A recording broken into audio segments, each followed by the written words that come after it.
Olá, e aí, tudo bem? Estamos aqui agora no nosso bloco gamer, aqui com o nosso convidado, que na verdade não é mais convidado, já é da banca aqui, né? O Marcelo, que sempre traz pra gente as contribuições aí com a sua especialidade no mundo dos games. E aí, Marcelo, tudo bem contigo, cara? O que que tu traz pra gente aí hoje? Dica, é recomendação, é Opa, lançamento? opa, vamos lá, e aí, Digger, beleza? E aí, Leandro, e aí, gurizado que estão aí, beleza? Tudo certo? Tamo aí mais uma semana, agora dessa vez trazendo uma recomendação, não é lançamento, não é nada, faz 2 anos que ele já tá aí, mas é um jogo que eu sinto que ele foi injustiçado quando ele foi lançado, que ele merecia notas melhores, ele merecia mais. Tudo bem, ele ganhou um monte de prêmio, tá? Sendo justo, ele ganhou bastante prêmio, mas eu sinto que, sobretudo naquela mídia especializada, cara, os caras criticaram o jogo de uma forma que não tinha necessidade, que é um jogo maravilhoso, que é o Ghost of Tsushima, que é um exclusivo do PlayStation 4, Ah, que claro. é que é um jogão, cara, é maravilhoso, assim, esse eu platinei e eu platinei com gosto, porque é um jogo que, cara, tem tanta platina no PlayStation que tu vai fazendo só por, pô, eu quero a platina, mas não tá mais legal, não tá mais divertido, tá muito repetitivo. Esse não, cara, pô, esse eu fui indo e fui fluindo, porque é um jogo maravilhoso. Então, trazer alguns pontos dele aí, sobre a história dele, sobre o que a minha percepção sobre o sistema de combate, sistema de leveling dele e tudo mais, né? E a história e tudo mais também.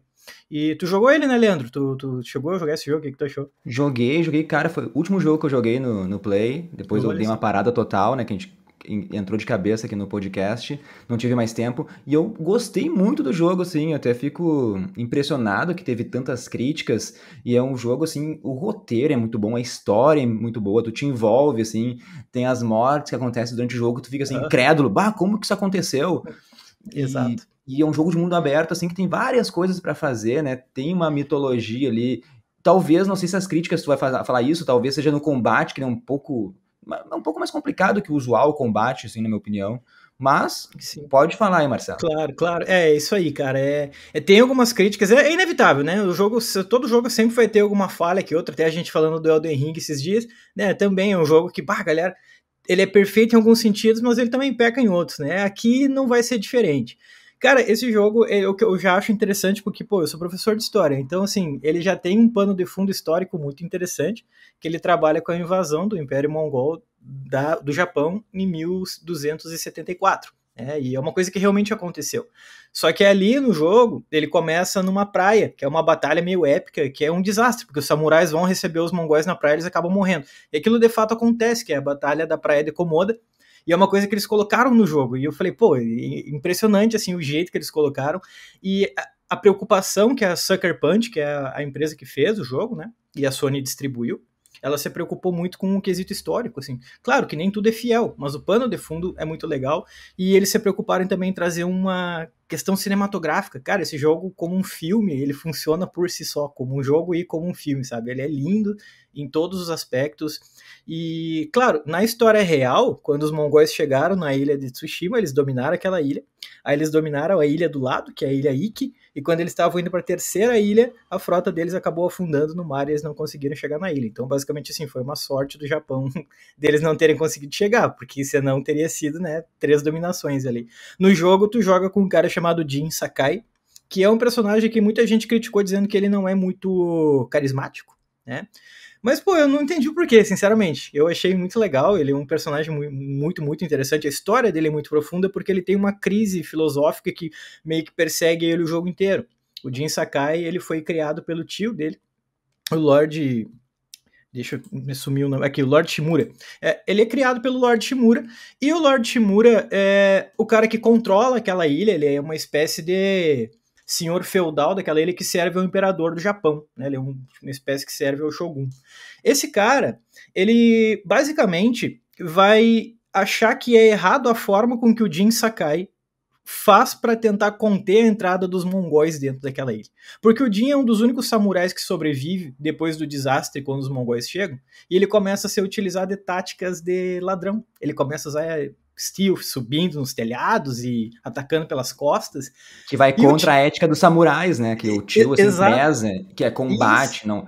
E o cara faz... Tem uma parte que ele enche de veneno e derrota uma grande parte dos mongóis, e o tio fica Como assim? Como tu não foi enfrentar cara a cara esses 100 caras, né? Exato, esses 100 mongóis. Mas não tinha como. Não tem como, cara. E ele fala. E isso que é legal, porque assim, quando tu coloca o veneno na bebida dos mongóis e morre aqueles 200, 300 mongóis, tu fica, pô, o Shimura vai ficar feliz. Cara, ele chega e fala, como é que tu faz um troço desse? Tu não tem vergonha na cara? Porque os samurais, eles seguem, né, o código, o Bushido, que vai ser basicamente um código de conduta, né? Então fazer isso é imoral, fazer isso é uma desonra muito grande. Então o Jin, ele tem sempre aquilo na cabeça dele. Eu quero tirar os mongóis daqui, mas eu também não quero virar de costas pro meu código samurai, eu não quero desonrar minha família, não quero desonrar minha história. Então tu fica o jogo inteiro girando em torno disso. A história é simples, é tu lutando contra a invasão mongol, tentando expulsar eles de lá, né? O inimigo maior, o vilão do jogo, o grande boss, é um cara chamado Khotun Khan, que é o general do Kublai Khan, que é o imperador mongol daquele período. Só que ele não existe, né? O Khotun Khan não existe, mas o rosto dele, cara, se tu vê ele no jogo, ele lembra demais o Kublai Khan, que é o imperador real, né? Ele realmente existiu daquele período. O Kublai Khan, inclusive, aparece numa série muito legal da Netflix. Não sei se vocês já falaram dela alguma vez aqui, que é Marco Polo. No Marco Polo ele aparece. Foi a primeira série da Netflix, eu acho, né? Um grande orçamento, foi cancelada aí porque era muito cara, não tinha assim tanto público, né?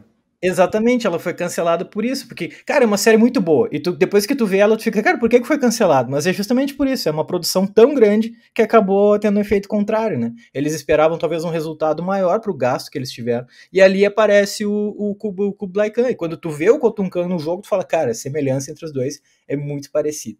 Mas assim, algumas informações, cara, do porquê que eu indico fortemente esse jogo. Ele já tem esse pano de fundo histórico, que eu acho muito interessante, mas, cara, ele é um jogo que me chamou a atenção, e ele deve ter chamado a atenção também, Leandro, a questão, cara, da beleza da ilha, assim, velho. Cara, meu Deus do céu, toda hora... Os detalhes todos, né? E aquela Isso, mitologia, cara. E tu vai... Isso. Daí tem a raposa que ele vai atrás. Isso, talvez, cara, tem... Claro que tem muitas coisas repetitivas, né? Mas eu não vejo problema nisso, né? Eu também não, cara. Eu vi, cara, às vezes tu sobe nas montanhas e tu fica vendo, e tudo que tu vê, tu pode ir até lá, né? E que as coisas que tu vê não estão lá só como decoração, tu pode acessar aquelas torres, tu pode chegar nos templos, e, cara, é cheio de flor, é tudo muito colorido, aquelas florestas de bambu pra tudo que é lado, então tu te sente de fato num território japonês.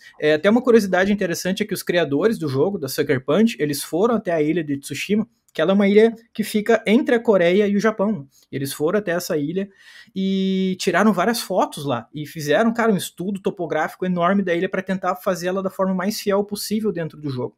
E os japoneses gostaram tanto desse jogo, porque às vezes a gurizada se pergunta, tipo, tá, e como é que o Japão viu esse jogo? Eles acharam desrespeito? Cara, muito pelo contrário, eles acharam o jogo muito respeitoso em relação à cultura japonesa, porque deu para ver que os caras se esforçaram demais para fazer o jogo muito próximo da cultura japonesa de fato, entende? Então, inclusive os criadores da Sucker Punch, os caras que criaram esse jogo, eles foram nomeados como embaixadores do turismo da ilha de Tsushima na vida real. Foi tipo uma honraria dada pelo governo local aos caras, e isso é muito louco. Que massa, né? Cara, isso, que legal isso.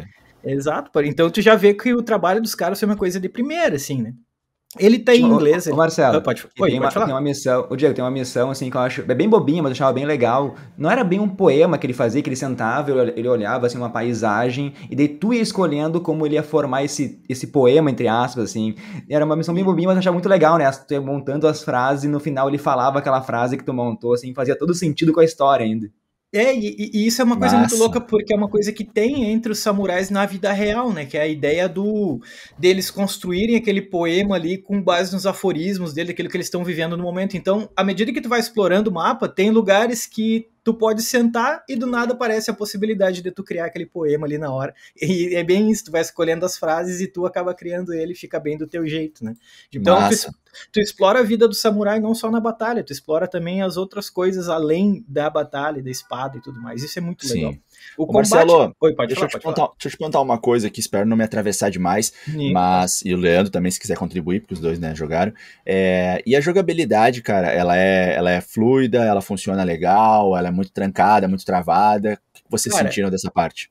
Eu achei ótima a jogabilidade, ela é muito fluida, e pra mim, eu acho que o ponto mais alto desse jogo que muita gente elogia, mas eu acho às vezes um pouco meio repetitivo, é o combate, tá? Ele tem dois tipos de combate, o combate com arco e flecha, que às vezes chega até a ser meio injusto, porque é muito forte, e o combate com a katana, né?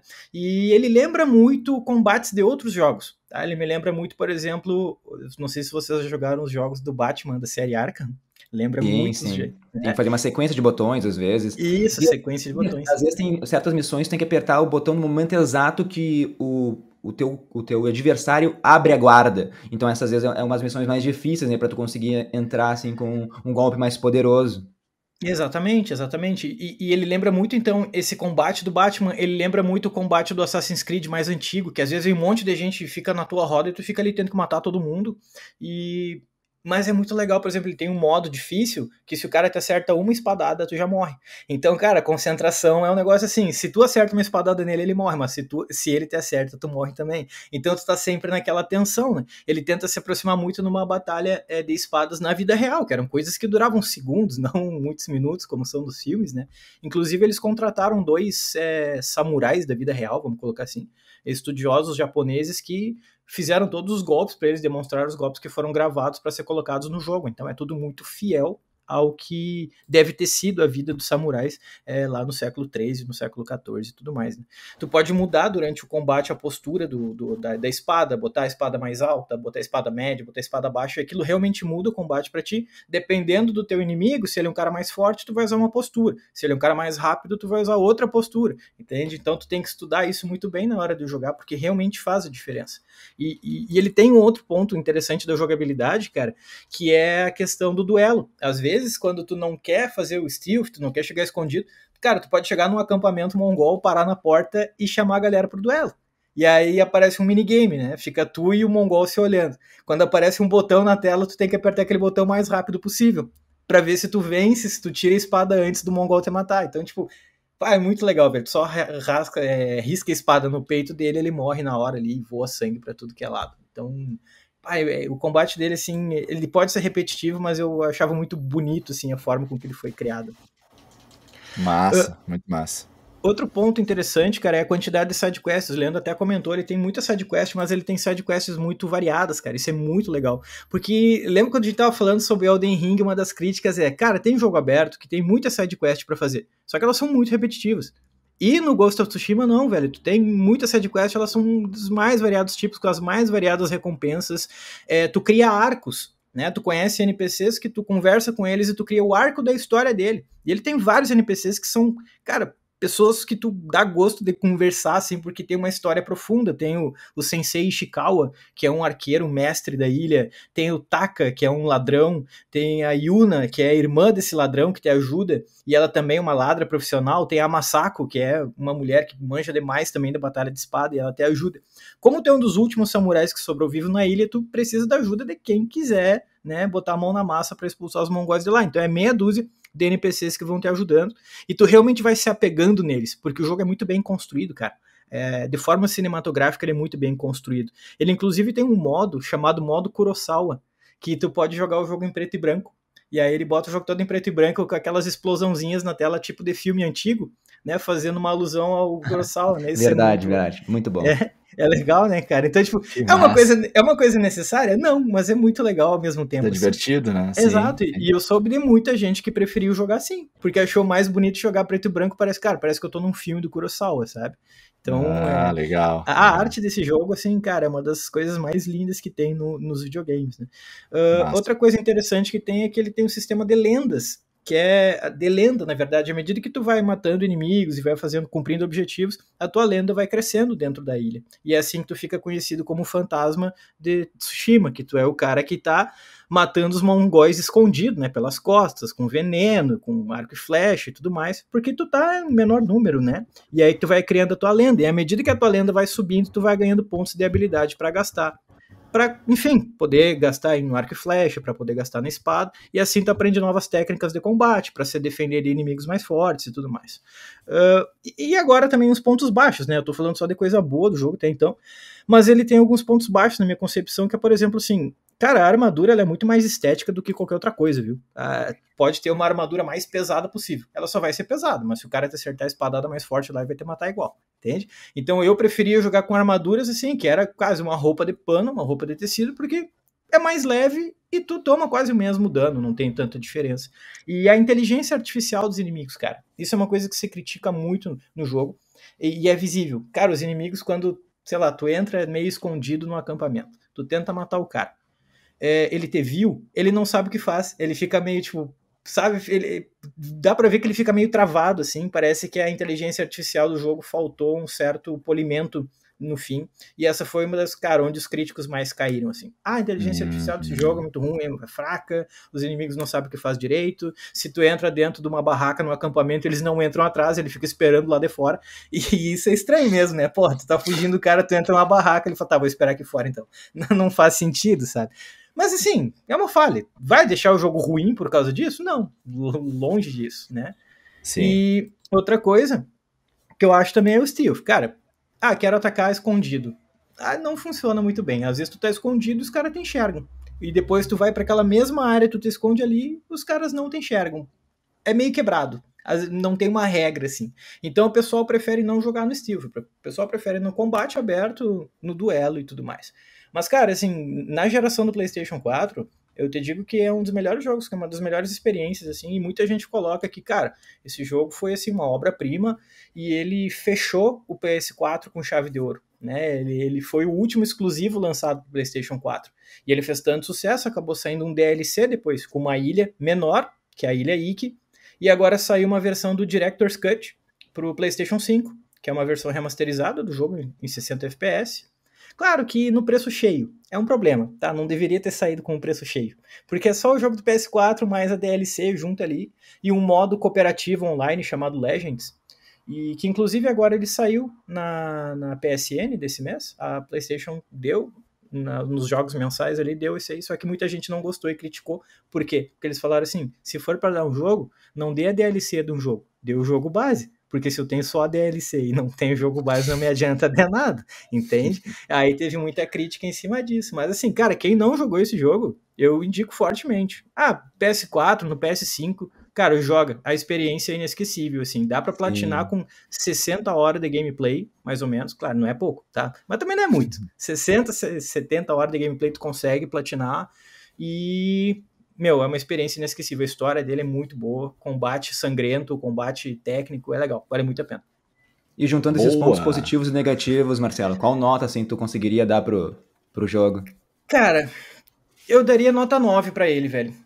Eu acho muito difícil dar nota 10 pra um jogo, entende? Uhum. Porque, cara, tem que ser perfeito em todos os aspectos. Mas esse aí, um 8 eu já acho injusto. Então eu fico ali Marcelo... no 9. Oi. Marcelo, eu não sei, mas aqui no Nerdverse a gente costuma fracionar, se tu quiser, cara, assim, a gente tem pegado nota fracionada, se tu quiser botar aí um 9,2, um 9,3, se tu achar mais justo, sentir mais à vontade, a gente faz bastante isso, cara. Sim.